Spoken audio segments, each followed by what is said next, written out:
Laboratório Sismológico da Universidade de Brasília e no Instituto de Astronomia, Geofísica e Ciências Atmosféricas da Universidade de São Paulo, foram realizados estudos onde moradores de prédios em diversas cidades brasileiras, em especial São Paulo, Brasília e Manaus, têm se assustado nas últimas décadas com abalos sísmicos, que fazem com que os apartamentos balancem, as janelas trepidem e objetos se movam. Muitos deixam suas residências às pressas, acreditando que está ocorrendo um terremoto.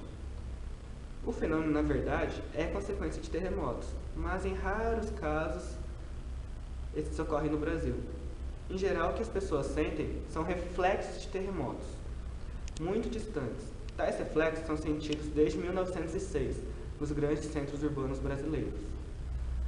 Embora tenha havido um aumento de ocorrência na última década, usando a sismologia, busca-se compreender como e por que ocorrem os reflexos e o que causou o aumento de sua ocorrência no país. Você sabe o que é um terremoto? Como e por que acontecem? Terremoto ou abalo sísmico é uma vibração que ocorre na crosta terrestre, como consequência da movimentação das placas tectônicas. O atrito entre as placas gera uma energia potencial que, quando liberada, provocam vibrações que se propagam pela crosta, causando os abalos sísmicos. O que são as placas tectônicas? O planeta Terra é coberto por uma rocha formada por terra e rocha chamada de crosta terrestre ou litosfera. Esta crosta não é lisa e uniforme, mas sim irregular, composta por placas tectônicas. Estas placas não são fixas, pois estão sob o magma, que é uma rocha fundida sob alta temperatura. As placas tectônicas estão presentes na litosfera. Elas são responsáveis pela formação de algumas montanhas, vulcões e também depressões. Quais são as placas tectônicas existentes? Terremotos e vulcões concentram-se nas bordas das 10 placas do Pacífico, de Nazca, Sul-Americana, da América do Norte e do Caribe, da África, da Antártida, Indo-Australiana, placa Euroasiática Ocidental, Euroasiática Oriental e das Filipinas. E você, sabe o que é um terremoto? Isso é o que fomos descobrir. Boa tarde, meu nome é Lucas Henrique Bonfim, estou aqui na Universidade Federal de Mato Grosso do Sul e vim fazer uma pergunta aos alunos. Qual o seu nome? Arthur, Arthur, você sabe o que é um terremoto? é o encontro de duas placas tectônicas. Você sabe se já ocorreu terremotos no Brasil? Acho que já. Muito obrigado, Arthur. Qual o seu nome? Moacir Dione. Moacir, você sabe o que é um terremoto? Terremoto? Olha. Não, Não sabe? Você sabe se já teve terremotos no Brasil? já. Já? Obrigado. Estamos aqui com a Natália e ela vai responder umas perguntas para nós. Natália, você sabe o que é um terremoto?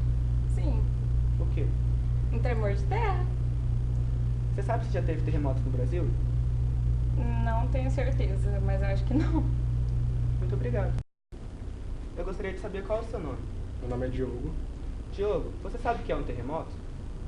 Terremoto é aquele movimento de terra que acontece quando tem um abalo sísmico e destrói tudo. Ok. Diogo, você sabe se já teve algum terremoto no Brasil? Que eu me lembre, não. Muito obrigado.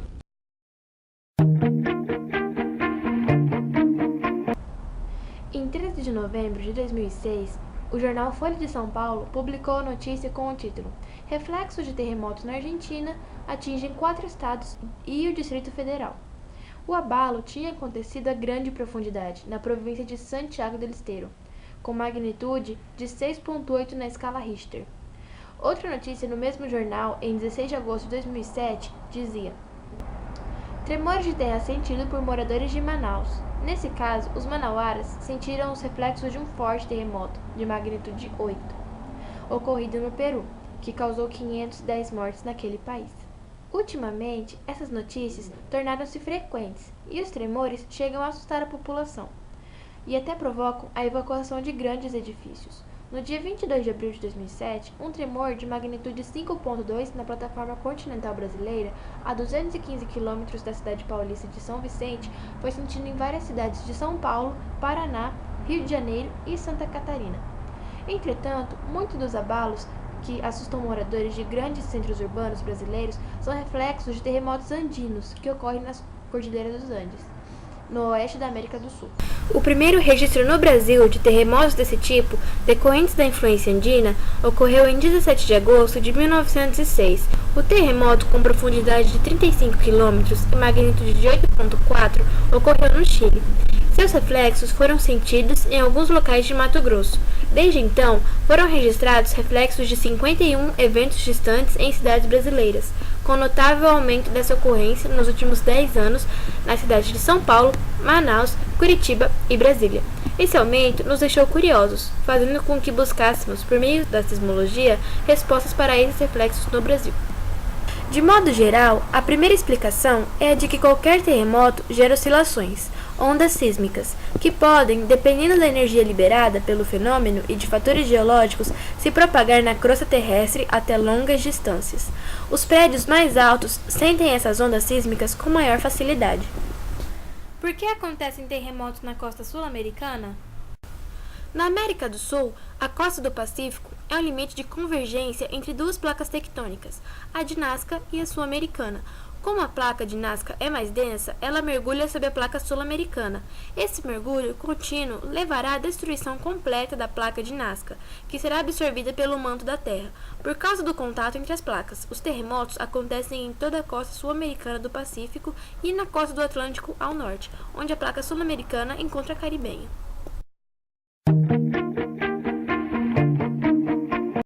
O Brasil, então, está livre de terremotos? Em parte, essa afirmação é pertinente, já que no nosso país está situado no centro da placa sul-americana.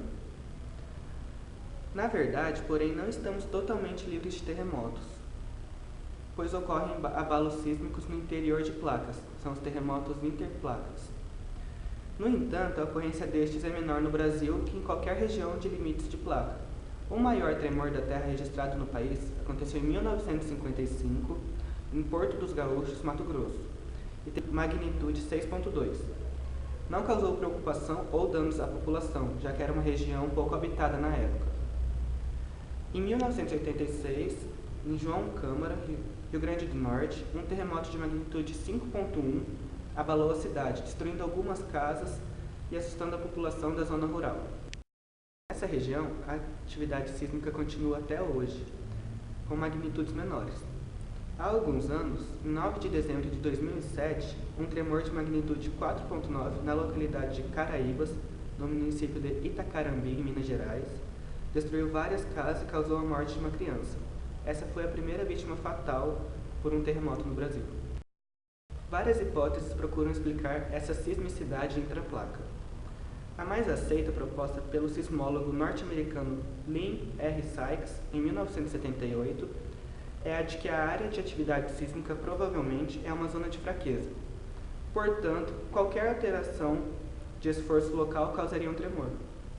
No território brasileiro, além das áreas citadas, existem outras com atividade sísmica no Nordeste, que é no Rio Grande do Norte e no Ceará, no Sudeste, na plataforma continental ao largo da costa, e no Centro-Oeste, na chamada faixa sísmica Goiás-Tocantins.